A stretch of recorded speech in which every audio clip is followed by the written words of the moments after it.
Welcome to Finance Dojo. We aim to be the best personal finance educational channel you'll ever need. Click that subscribe button and the notification bell right now so you won't miss out. Happiness can be attained without indulging in such lavish pleasures. Expensive things, being a millionaire, or being influential won't bring us lasting happiness. These are words of wisdom from the Greek philosopher Epicurus. Lavish pleasures and luxuries just increase our want for more and deprive us of our time, energy, and in some circumstances, morals.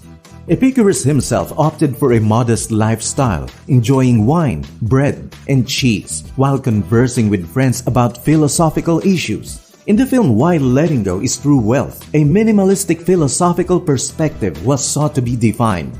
People use the word minimalism in different contexts. The idea of minimalism can be applied to improve our general well-being. But how can we satisfy our needs for free? How can we live simply and be wealthy? These issues were addressed by philosophers in the past. This video examines several perspectives on wealth, desire, and pleasure, as well as how inexpensive it may be to be rich. Rich people aren't necessarily those who have a lot of money. Wealthy people frequently, but not always, feel the urge to have more while having fears of losing what they already own. They experience stress, mistrust of others, and on occasion, complete isolation from the majority of people who aren't as wealthy. These people may be successful in accumulating tangible wealth, but the question is, are they happy? For instance, a person who works 80 hours a week hardly has time to relax, and there isn't much time left to spend with family and friends, whom Epicurus considered being two of the most important sources of well-being. Additionally, based on studies, working more than 40 hours per week continuously is bad for health because it greatly raises the risk of coronary heart disease. Working more than 45 hours a week for at least 10 years was linked to an increased risk of cardiovascular disease. Certainly, not all wealthy individuals overwork, and not all those who overwork are wealthy. However, there is a connection. The Taoist philosopher Zhuangzi noted that while the world despised lack of money, a low social mark, a reputation of being no good, and an early death, it valued money, reputation, long life, and achievement. Nothing has changed more than 2,000 years later. People seek out and avoid what the world values, as Zhuangzi said in those ancient times. And if they're deprived of what they seek, they experience panic and despair. They are so concerned for their life that their anxiety makes life unbearable, even when they have the things they think they want. Their very concern for enjoyment makes them unhappy. The rich make life intolerable, driving them to get more and more money that they cannot use. In doing so, they are alienated from themselves and exhaust themselves in their service as though they were slaves of others. Some might argue that Henry David Thoreau, an American transcendentalist philosopher, was a minimalist. For 2 years, he resided at Walden Pond in a modest cabin, furnished with nothing more than a bed, a desk, a table, and a few chairs. During his stay, he kept a journal that was subsequently published as the book Walden. On March 11, 1856, Thoreau described in his journal a contempt for wealth and traveling compared to the simple life in the streams, woods, and natural phenomena he encounters in his village. The real pleasure that these things give is secondary for some people who may be hooked on the impression that the things they like are expensive.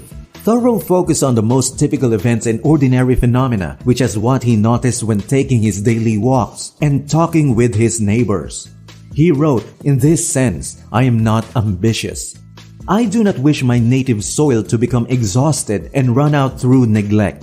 Only that traveling is good, which reveals to me the value of a home and enables me to enjoy it better.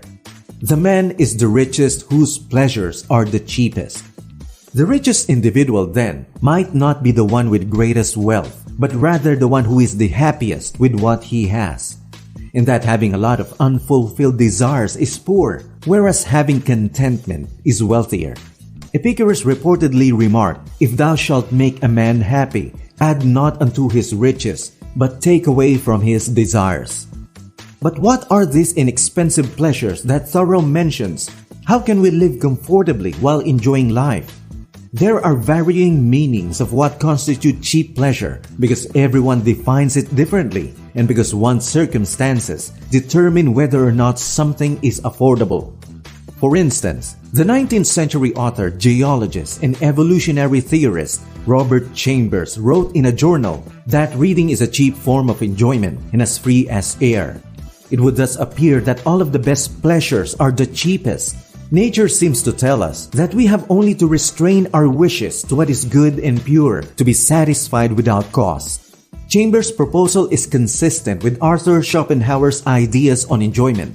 He stated in one of his essays that intellectual pleasures such as thought, a love of poetry, study, reading, and meditation are the best pleasures.